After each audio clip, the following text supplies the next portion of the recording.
All right, welcome to this week's Full Court Press. We're going to talk about the power rankings, specifically, Drew.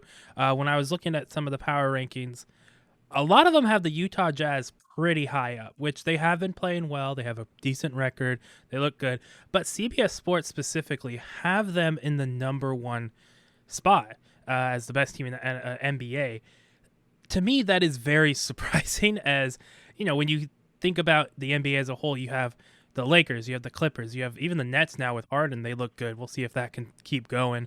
You have the Mavericks. You have so many other teams that are definitely, in my opinion, as a fan, on the surface, they're just better than the Jazz. Am I wrong in thinking that? Is CBS onto something where the Utah Jazz is a dangerous team and they're gonna make some noise as the season continues to go on, or is this just typical early season power rankings? I think we're about barely a quarter of the way, maybe not even there yet.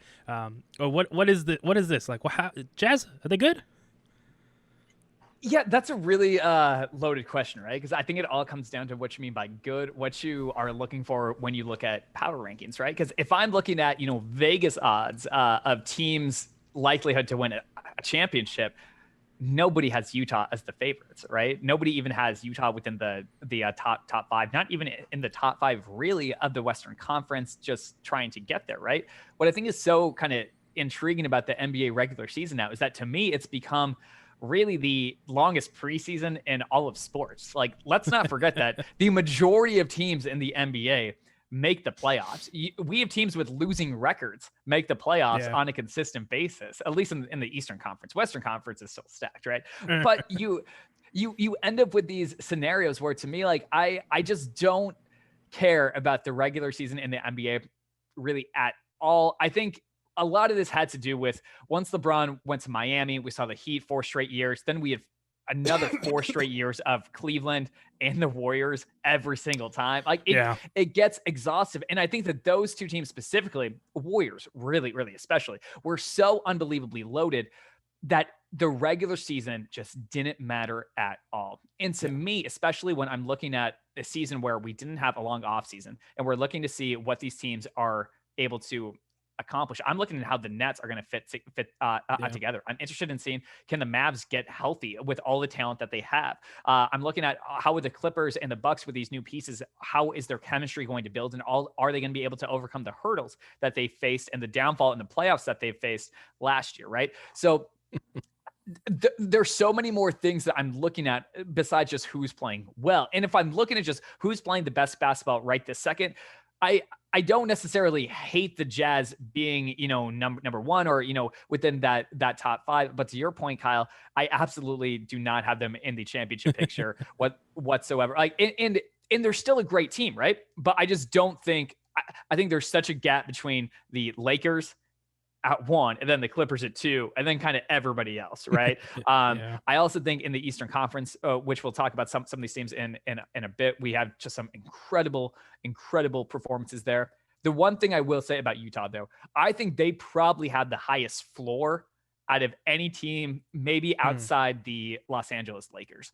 The way that they play defense, the way that they are able to step up with consistency every single night. Donovan Mitchell is a straight up superstar in this league. Their bench, led by Jordan Clarkson, has been phenomenal. He's probably the best bet to win sixth man of the year. And nobody would have said that when the year started, right?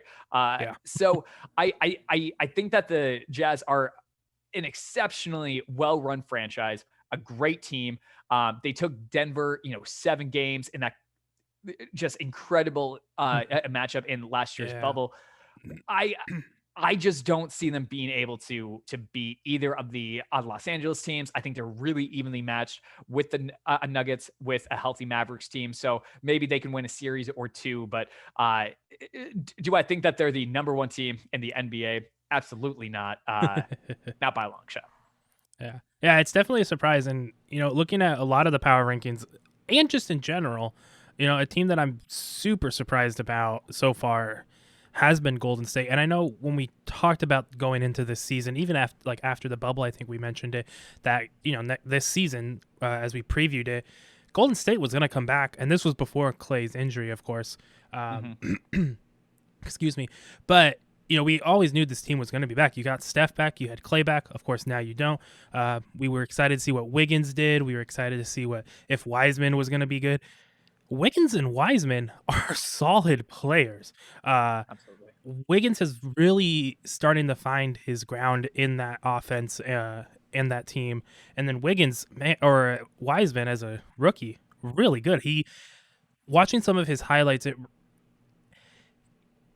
trying to figure out how to say this. It makes me it reminds me of how I expected Zion to play, if that's a decent comparison. And maybe I'm a little off base there, but just dominant interior performer, just looking good right off the bat. And Zion has his injury stuff going on, but I want you to let me know if that's a good comparison. But last thing I wanted to say about the Warriors is that Steve Kerr came out, I think it was last week, and he said, "This is not the starting five I would pick to win a game tomorrow, but I'm letting them play so they get that experience." And I think it kind of goes along with your point of saying the regular season is preseason.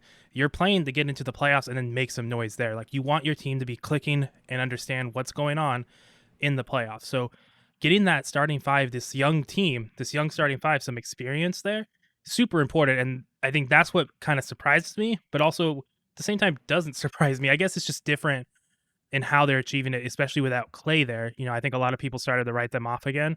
Nah, they're still a good team, and I think they're going to really get hot when it matters.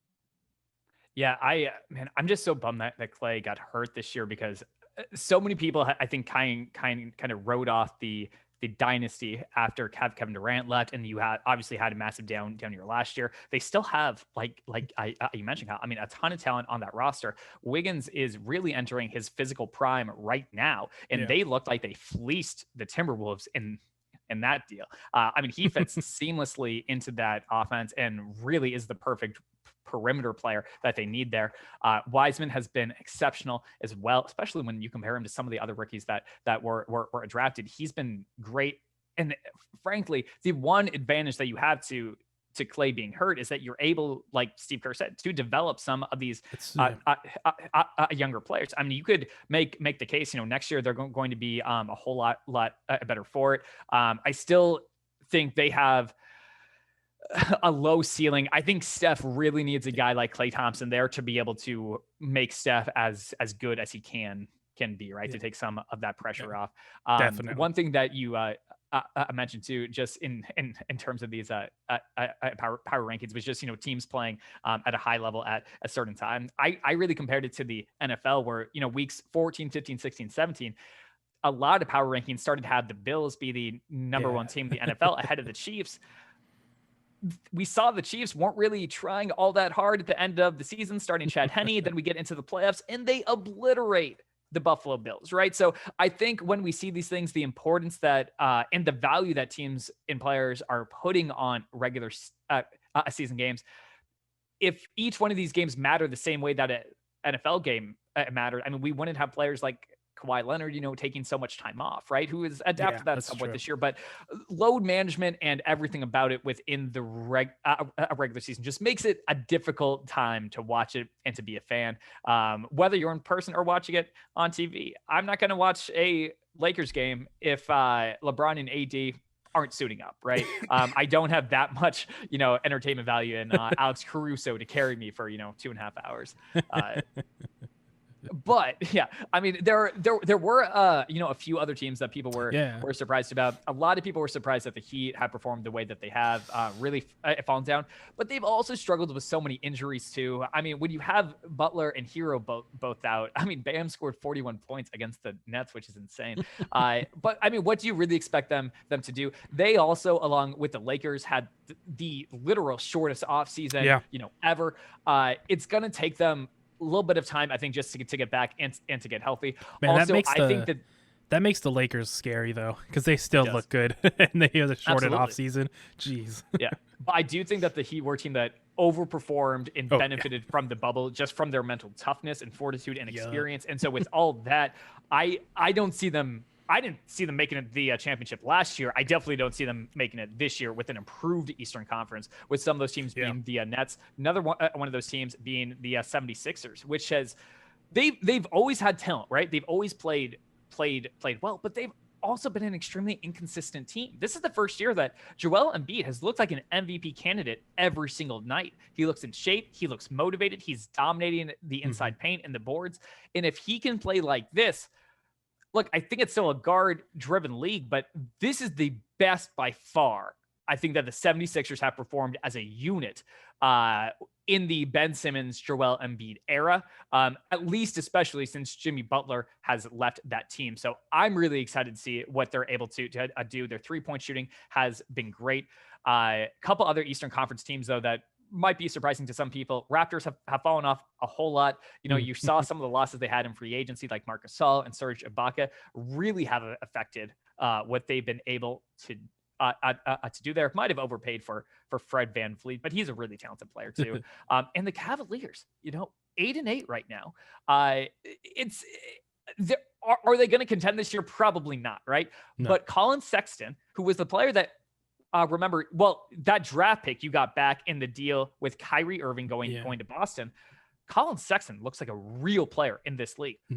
I'm not sure what Darius Garland is yet. I don't want to say that he's a star, but he's developing and solid. Now you got rid of Kevin Porter, but you have Jarrett Allen there now too. For the first time since LeBron has left, either time, right? I can say I can. There's reason to be optimistic in Cleveland, and that's a really important thing for that franchise going forward. Definitely.